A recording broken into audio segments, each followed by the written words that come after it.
Hello friends, we are now PK classes में आप सभी का हार्दिक स्वागत है। तो ये क्लास चलने वाली है जीवन कौशल के मोस्ट इम्पोर्टेंट क्वेश्चंस की। अगर आप लाइव ज्वाइन नहीं हुए हैं तो जल्दी से लाइव ज्वाइन हो जाइए। ये क्लास मोस्ट इम्पोर्टेंट होने वाली है। यहाँ पर हम जीवन कौशल के टॉप 30 क्वेश्चंस करेंगे, तो जल्दी से लाइव ज्वाइन हो जाइए। आज हमने शिक्षण कौशल के इससे पहले टॉप 30 क्वेश्चंस किए थे। अब करेंगे हम जीवन कौशल के top 30 questions. Most important questions हैं, ये क्लास देखना आपके लिए बहुत ज़रूरी है, इसलिए क्लास में बने रहिए। आइए स्टार्ट करते हैं क्लास को। तो जीवन कौशल का पहला क्वेश्चन देखिए, आपकी स्क्रीन पर गिवन है।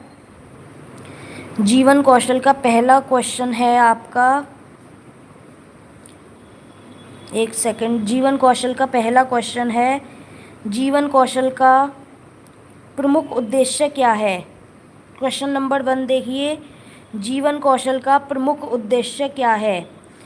ए ऑप्शन है आपका केवल परीक्षा पास करना, बी ऑप्शन है आपका धन कमाना, सी ऑप्शन है आपका चुनौतियों और समस्याओं का प्रभावी समाधान करना, डी ऑप्शन है आपका शारीरिक विकास करना। तो जीवन कौशल का प्रमुख उद्देश्य क्या है। ए ऑप्शन है आपका केवल परीक्षा पास करना, बी ऑप्शन है धन कमाना, सी ऑप्शन है चुनौतियों और समस्याओं का प्रभावी समाधान करना, डी ऑप्शन है आपका शारीरिक विकास करना। तो देखो इसका करेक्ट आंसर क्या हो जाएगा। क्वेश्चन नंबर 1 का करेक्ट आंसर क्या हो जाएगा आपका। देखो, केवल परीक्षा पास करना नहीं होगा, ए ऑप्शन आपका कट हो जाएगा। धन कमाना भी नहीं है जीवन कौशल का प्रमुख उद्देश्य, बी कट हो जाएगा। केवल शारीरिक विकास करना भी जीवन कौशल का उद्देश्य नहीं है, डी ऑप्शन भी आपका कट हो जाएगा। तो आपका राइट आंसर क्या होगा। आपका राइट आंसर होगा सी, चुनौतियों और समस्याओं का प्रभावी समाधान करना। जीवन कौशल का प्रमुख उद्देश्य क्या है, चुनौतियों और समस्याओं का प्रभावी समाधान करना।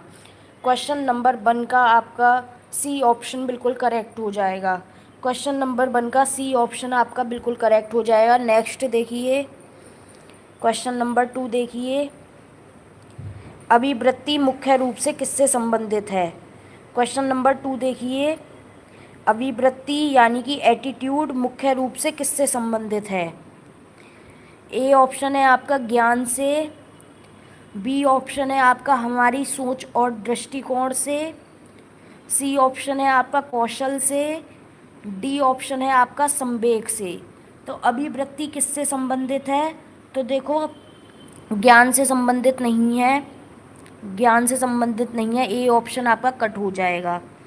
और देखिए, कौशल से भी संबंधित नहीं है, सी ऑप्शन भी कट हो जाएगा। संवेग से भी संबंधित नहीं है, डी ऑप्शन भी आपका कट हो जाएगा। बचा बी ऑप्शन, हमारी सोच और दृष्टिकोण से संबंधित है अभिवृत्ति, एटीट्यूड। तो एटीट्यूड किससे संबंधित है, हमारी सोच और दृष्टिकोण से संबंधित है। एटीट्यूड किससे संबंधित है, हमारी सोच और दृष्टिकोण से संबंधित है। तो क्वेश्चन नंबर 2 का राइट आंसर क्या हो जाएगा, बी ऑप्शन बिल्कुल करेक्ट हो जाएगा, हमारी सोच और दृष्टिकोण से संबंधित है। अभिवृत्ति मुख्य रूप से किससे संबंधित है, हमारी सोच और दृष्टिकोण से संबंधित है। नेक्स्ट क्वेश्चन देखिए, क्वेश्चन नंबर 3। क्वेश्चन नंबर 3 देखिए, स्क्रीन पर आपको दिख रहा होगा, व्यावसायिक आचरण और नीति शास्त्र, प्रोफेशनल एथिक्स। व्यावसायिक आचरण और नीति शास्त्र, प्रोफेशनल एथिक्स का संबंध किससे है। प्रोफेशनल एथिक्स का संबंध किससे है। ए ऑप्शन है आपका मूल्यों के पालन से, ए ऑप्शन है आपका मूल्यों और मूल्यों के पालन से, बी ऑप्शन है आपका व्यक्तिगत स्वार्थ से, सी ऑप्शन है आपका केवल अवकाश से, डी ऑप्शन है आपका उच्च पद प्राप्ति से। तो क्वेश्चन नंबर 3 का क्या हो जाएगा। देखो, व्यक्तिगत स्वार्थ से संबंधित नहीं है, बी ऑप्शन आपका कट हो जाएगा। केवल अवकाश से भी संबंधित नहीं है, ए ऑप्शन भी आपका कट हो जाएगा। और आप एक सेकंड रुकिए, मैं फिर से बताती हूँ आपको। व्यक्तिगत स्वार्थ से संबंधित नहीं है, बी ऑप्शन कट हो जाएगा। केवल अवकाश से संबंधित नहीं है, सी ऑप्शन भी आपका कट हो जाएगा। उच्च पद प्राप्ति से भी संबंधित नहीं है। डी ऑप्शन भी आपका कट हो जाएगा।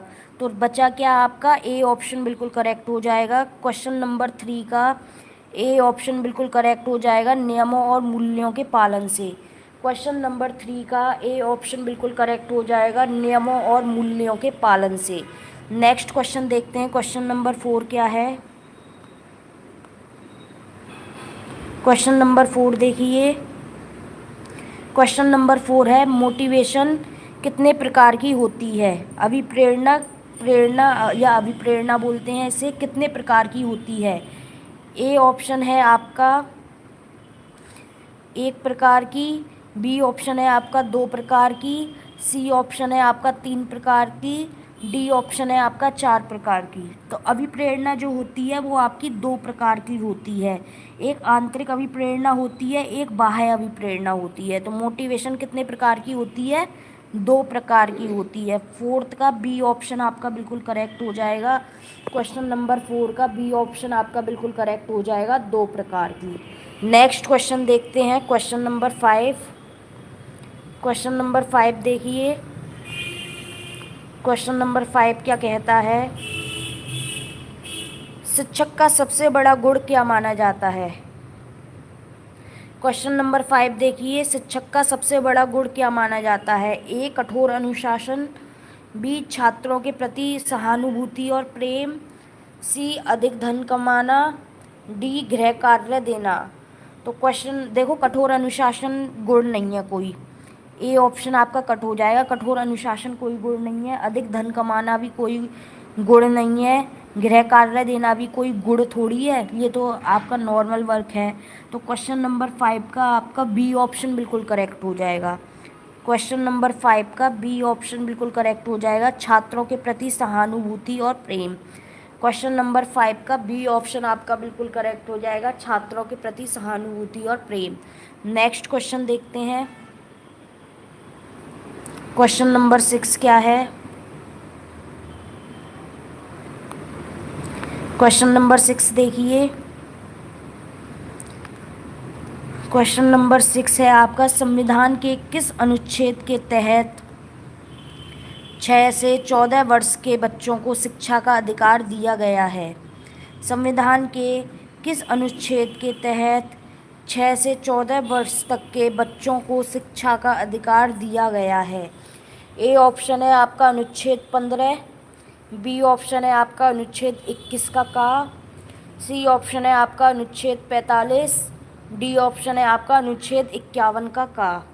तो क्वेश्चन नंबर 6 का आपका राइट आंसर हो जाएगा बी ऑप्शन। क्वेश्चन नंबर 6 का राइट ऑप्शन हो जाएगा आपका बी, राइट आंसर हो जाएगा बी, अनुच्छेद 21 का 6 से 14 वर्ष के बच्चों को शिक्षा का अधिकार किस अनुच्छेद में दिया गया है, अनुच्छेद 21A। नेक्स्ट क्वेश्चन देखते हैं, 7 क्या है, एक सेकंड। क्वेश्चन नंबर 7 देखिए, पुरस्कार किस प्रकार का अभिप्रेरक है। क्वेश्चन नंबर 7 देखिए, पुरस्कार किस प्रकार का अभिप्रेरक है। ऑप्शन देखिए इसके, क्वेश्चन है पुरस्कार किस प्रकार का अभिप्रेरक है। ए ऑप्शन है आपका आंतरिक अभिप्रेरक, बी ऑप्शन है बाहरी अभिप्रेरक, सी ऑप्शन है जैविक अभिप्रेरक, डी ऑप्शन है नकारात्मक अभिप्रेरक। तो देखो नकारात्मक अभिप्रेरक नहीं है पुरस्कार, पुरस्कार आपका नकारात्मक नहीं है, नकारात्मक कट जाएगा। पुरस्कार आपका आंतरिक भी नहीं है, पुरस्कार आपका जैविक भी नहीं है, बचा बी ऑप्शन। तो आपका राइट आंसर क्या हो जाएगा, बाहरी अभिप्रेरक हो जाएगा। क्वेश्चन नंबर क्या था 7, क्वेश्चन नंबर 7 का आपका बी ऑप्शन बिल्कुल करेक्ट हो जाएगा, बाहरी अभिप्रेरक। क्वेश्चन नंबर 7 का बी ऑप्शन बिल्कुल करेक्ट हो जाएगा, बाहरी अभिप्रेरक। पुरस्कार और इनाम और दंड से पढ़ना, दंड के डर से पढ़ना, ये सब आपका बाहरी अभिप्रेरक में आते हैं। ठीक है, नेक्स्ट क्वेश्चन देखते हैं। नेक्स्ट क्वेश्चन देखिए 8, क्वेश्चन नंबर 8 देखिए, निम्नलिखित में से कौन सा जीवन कौशल नहीं है। ए ऑप्शन है आपका आत्म जागरूकता, बी ऑप्शन है आपका सहानुभूति, सी ऑप्शन है आपका भ्रम पैदा करना, डी ऑप्शन है आपका समस्या समाधान। तो कौन सा जीवन कौशल नहीं है? देखो, आत्म जागरूकता एक जीवन कौशल है, सहानुभूति भी एक जीवन कौशल है, समस्या समाधान भी जीवन कौशल है, लेकिन भ्रम पैदा करना जो है, भ्रम पैदा करना कोई भी जीवन कौशल नहीं है। तो क्वेश्चन नंबर 8 का सी ऑप्शन आपका बिल्कुल करेक्ट हो जाएगा, भ्रम पैदा करना। नेक्स्ट देख लिए क्वेश्चन नंबर 9 देखिए। क्वेश्चन नंबर 9 क्या है? मानवीय मूल्यों का विकास करने का सबसे प्रभावी माध्यम क्या है? मानवीय मूल्यों का विकास करने का सबसे प्रभावी माध्यम क्या है? ए ऑप्शन है परिवार और विद्यालय, बी ऑप्शन है सिनेमा, सी ऑप्शन है बाजार, डी ऑप्शन है आपका खेल का मैदान। ठीक है, तो क्वेश्चन नंबर 9 का देखो, सिनेमा से आप मानवीय मूल्य नहीं सीख सकते, ह्यूमन वैल्यूज़, ना ही बाजार से सीख सकते और ना ही खेल का मैदान से सीख सकते। तो आपका राइट आंसर क्या हो जाएगा? 9 का ए ऑप्शन बिल्कुल करेक्ट हो जाएगा। मानवीय मूल्यों का विकास करने का सबसे प्रभावी माध्यम क्या है? परिवार और विद्यालय है। मानवीय मूल्यों का विकास करने का सबसे प्रभावी माध्यम क्या है? परिवार और विद्यालय। 9 का ए ऑप्शन आपका बिल्कुल करेक्ट हो जाएगा। नेक्स्ट क्वेश्चन देखिए। नेक्स्ट क्वेश्चन क्या है आपका? क्वेश्चन नंबर 10 देखिए। 10 है आपका, तनाव प्रबंधन की एक उच्च तकनीक कौन सी है? स्ट्रेस मैनेजमेंट की एक उच्च तकनीक कौन सी है? अधिक सोना, गुस्सा करना, काम से भागना।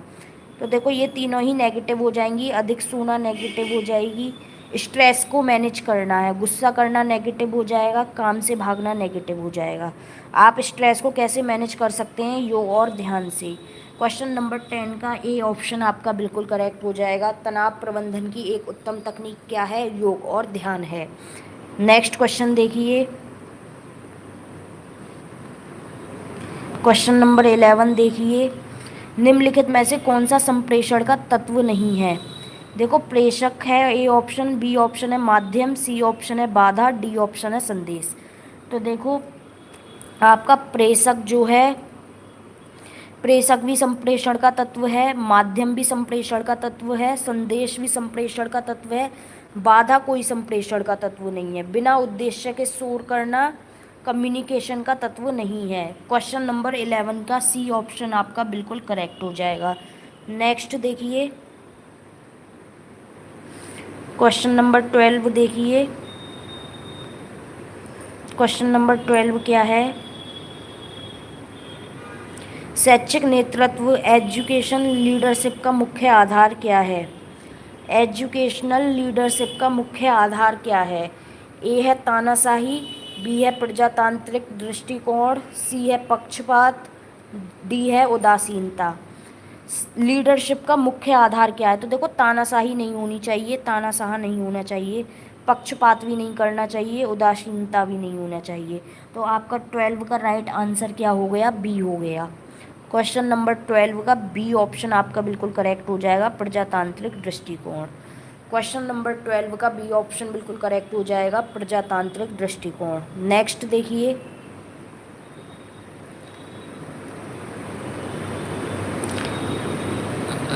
क्वेश्चन नंबर 30 देखिए। इम्पैथी का क्या अर्थ है? एक होता है सिंपैथी, एक होता है इम्पैथी।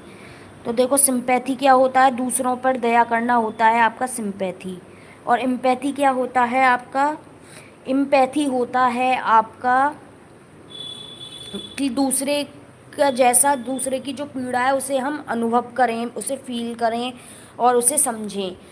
तो खुद को जो है दूसरे की जगह पर रखना क्या है आपका? इम्पैथी होता है, दूसरों के जैसा महसूस करना और समझना। तो आपका 13 का आंसर क्या हो जाएगा? आपका 13 का ए ऑप्शन बिल्कुल करेक्ट हो जाएगा। दूसरों के जैसा महसूस करना और समझना आपका इम्पैथी का अर्थ है। इम्पैथी का क्या अर्थ है? दूसरों के जैसा महसूस करना और समझना। नेक्स्ट क्वेश्चन देखते हैं। दूर रहना भी नहीं है, ठीक है, इम्पैथी का मतलब। एक और ऑप्शन था दूर रहना, लेकिन हमें सेकंड ऑप्शन में ही आंसर मिल गया। नेक्स्ट देखिए, क्वेश्चन नंबर 14। एक प्रभावी शिक्षक में सहनशीलता होना क्यों आवश्यक है? छात्रों को नियंत्रित करने के लिए, शांत रहकर उचित निर्णय लेने के लिए, नौकरी बचाने के लिए, बात ना सुनने के लिए। तो देखो 14 का आपका छात्रों को नियंत्रित करने वाला कट हो जाएगा। नियंत्रित करने के लिए सहनशील नहीं होना, नौकरी बचाने के लिए भी सहनशील नहीं होना, बात ना सुनने के लिए भी सहनशील नहीं होना। आपको किस लिए सहनशील होना आवश्यक है? आपका राइट आंसर हो जाएगा बी। 14 का बी बिल्कुल करेक्ट हो जाएगा, शांत रहकर उचित निर्णय लेने के लिए। 14 का बी ऑप्शन बिल्कुल करेक्ट हो जाएगा, शांत रहकर उचित निर्णय लेने के लिए। नेक्स्ट देख लिए क्वेश्चन 15 क्या है। क्वेश्चन नंबर 15 देखिए, आंतरिक अभिप्रेरणा का उदाहरण क्या है? आंतरिक अभिप्रेरणा का उदाहरण क्या है? ए ऑप्शन है प्रशंसा पाना, बी ऑप्शन है पुरस्कार जीतना, सी ऑप्शन है सीखने में आनंद आना, डी ऑप्शन है दंड का डर।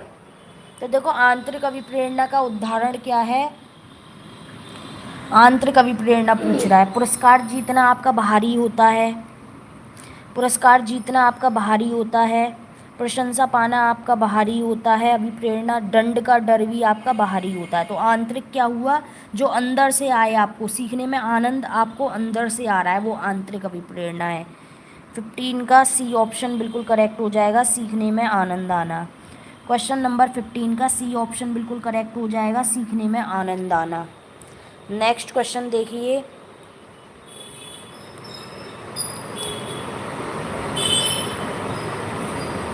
क्वेश्चन नंबर 16 देखिए, सत्यनिष्ठा और कर्तव्य परायणता किसके अंतर्गत आते हैं?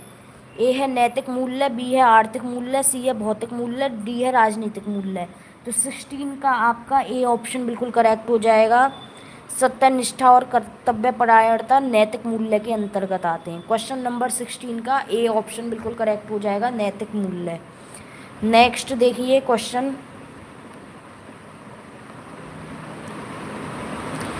नंबर 17 देखिए, बच्चों में समाजीकरण की प्रक्रिया कहाँ से शुरू होती है? ये पूछ रहा है कहाँ से शुरू होती है। ए ऑप्शन है विद्यालय से, बी ऑप्शन है परिवार से, सी ऑप्शन है मीडिया से, डी ऑप्शन है खेलकूद से। तो ये पूछ रहा है शुरू कहाँ से होती है। तो देखो शुरू तो आपकी स्टार्टिंग पैदा होते ही बच्चा विद्यालय के संपर्क में तो नहीं आता है, ना ही मीडिया के कांटेक्ट में आता है, ना ही खेलकूद करता है पैदा होते ही। वो किसके कांटेक्ट में आता है? परिवार के। तो समाजीकरण की प्रक्रिया किससे प्रारंभ होती है? 17 का बी ऑप्शन आपका बिल्कुल करेक्ट हो जाएगा, परिवार से। नेक्स्ट क्वेश्चन देखिए 18 देखिए, क्वेश्चन नंबर 18 क्या है? समावेशी शिक्षा का मुख्य उद्देश्य क्या है? केवल सामान्य बच्चों को पढ़ाना, सभी बच्चों को एक साथ शिक्षा देना, विशिष्ट बच्चों को अलग रखना, अंग्रेजी सिखाना।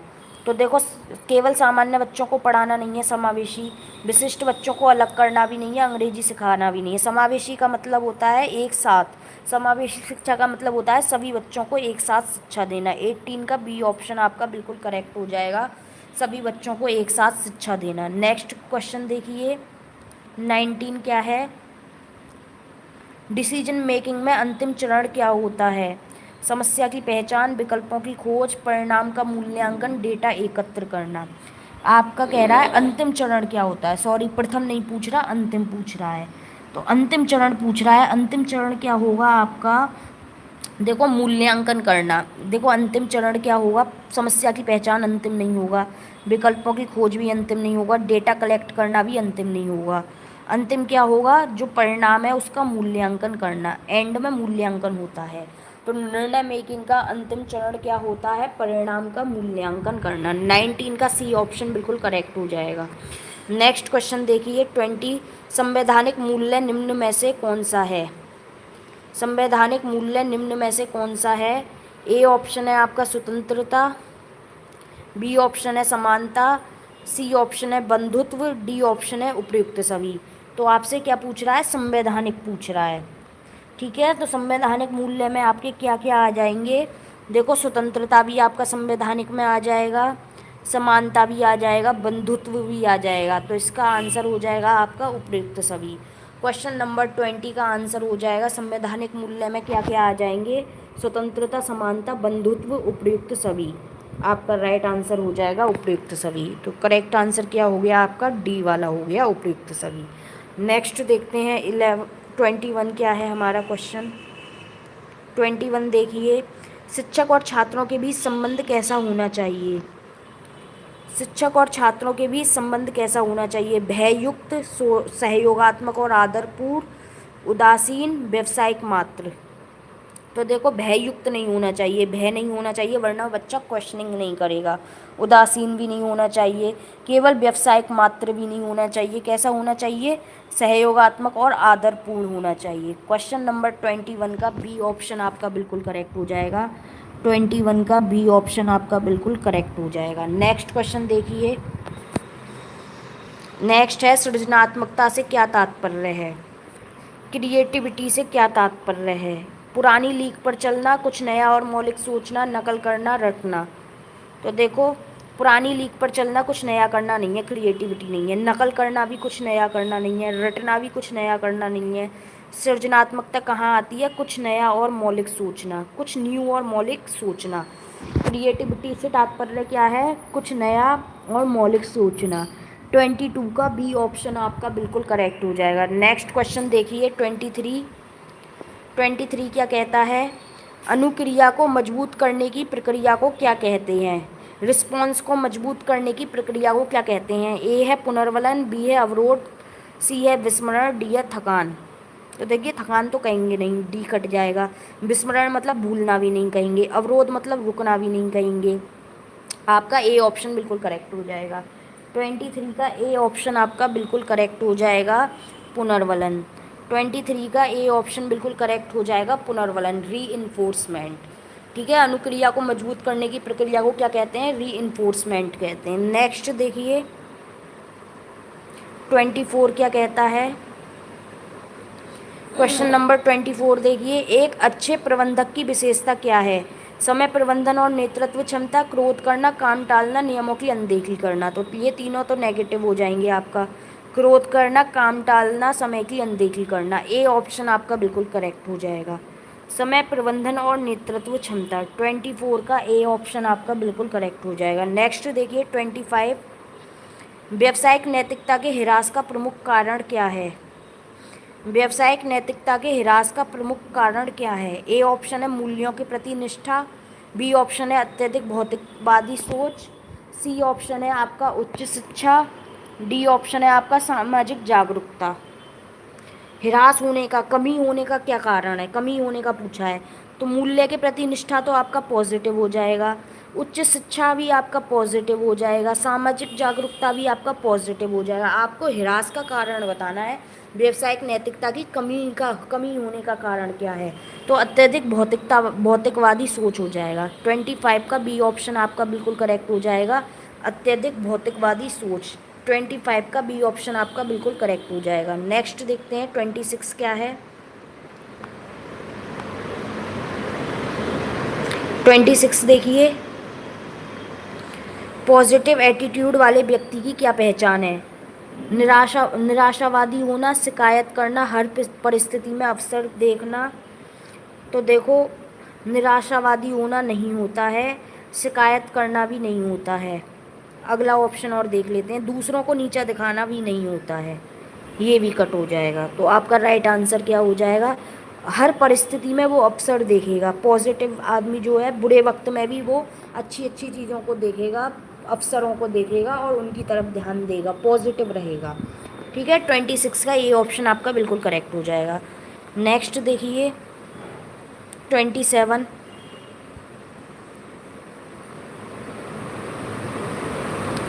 27 देखिए,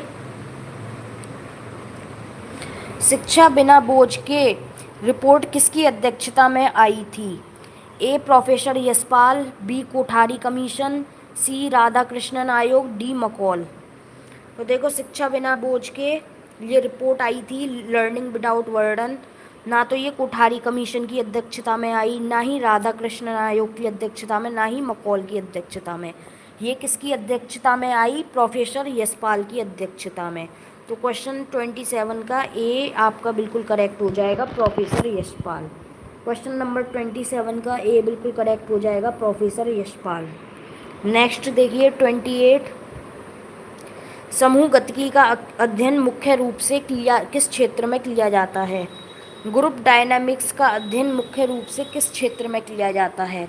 ए ऑप्शन है आपका सामाजिक विज्ञान में, बी ऑप्शन है भौतिकी, सी ऑप्शन है रसायन, डी ऑप्शन है अर्थशास्त्र। यानी कि सामाजिक मनोविज्ञान, फिजिक्स, केमिस्ट्री, इकोनॉमिक्स। तो आपका किस में किया जाता है? 20 देखो, ना तो भौतिकी में किया जाता है, ना ही रसायन विज्ञान में किया जाता है और ना ही अर्थशास्त्र में किया जाता है। समूह गतिकी का जो अध्ययन किया जाता है वो आपका सामाजिक मनोविज्ञान में किया जाता है। किस में किया जाता है? सामाजिक मनोविज्ञान में किया जाता है। 28 का ए ऑप्शन आपका बिल्कुल करेक्ट हो जाएगा, सामाजिक मनोविज्ञान।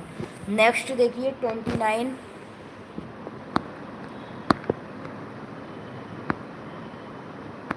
29 देखिए, एक शिक्षक द्वारा छात्रों को प्रेरित करने की सर्वोत्तम विधि कौन सी है? सकारात्मक पुनर्वलन और उदाहरण प्रस्तुत करना, डराना धमकाना, गृह कार्य का दबाव बनाना या उपेक्षा करना। तो देखो 3 नेगेटिव है, डराना धमकाना नेगेटिव है, गृह कार्य का दबाव बनाना नेगेटिव है, उपेक्षा करना नेगेटिव है। तो आपका करेक्ट आंसर क्या हो जाएगा? सकारात्मक पुनर्वलन और उदाहरण प्रस्तुत करना।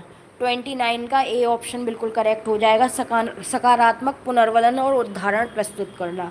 29 का ए ऑप्शन आपका बिल्कुल करेक्ट हो जाएगा। नेक्स्ट देखिए क्वेश्चन नंबर 30 और लास्ट क्वेश्चन है ये हमारी क्लास का। नैतिक विकास का सिद्धांत किसने प्रतिपादित किया? ए कोहलवर्ग ने, बी जीन पियाजे ने, सी बी एफ स्किनर ने, डी सिगमंड फ्राइड ने। तो देखो फ्राइड ने नहीं दिया, ना ही स्किनर ने दिया, ना ही जीन पियाजे ने दिया। तो क्वेश्चन नंबर 30 का राइट आंसर क्या हो गया? लॉरेंस कोहलवर्ग। कोहलवर्ग ने नैतिक विकास का सिद्धांत दिया, जिसमें आपको नैतिक विकास के बारे में एक कहानी भी पढ़ने को मिलती है। ठीक है, तो ये मोस्ट इम्पोर्टेंट नैतिक विकास का सिद्धांत किसने दिया? लॉरेंस कोहलवर्ग ने दिया। तो क्वेश्चन नंबर 30 का ए ऑप्शन आपका बिल्कुल करेक्ट हो जाएगा। तो यहाँ पर आज हमने किए टॉप 30 मोस्ट इम्पोर्टेंट क्वेश्चंस जीवन कौशल के। अगर आपने ये वीडियो नहीं देखी है तो हमारे लाइव में जाकर इस वीडियो को ज़रूर देखें। मोस्ट इम्पोर्टेंट क्लास है, मोस्ट इम्पोर्टेंट क्वेश्चंस हैं। Thank you so much for watching this video. Subscribe channel को करें। मिलते हैं नेक्स्ट क्लास में और क्वेश्चंस के साथ।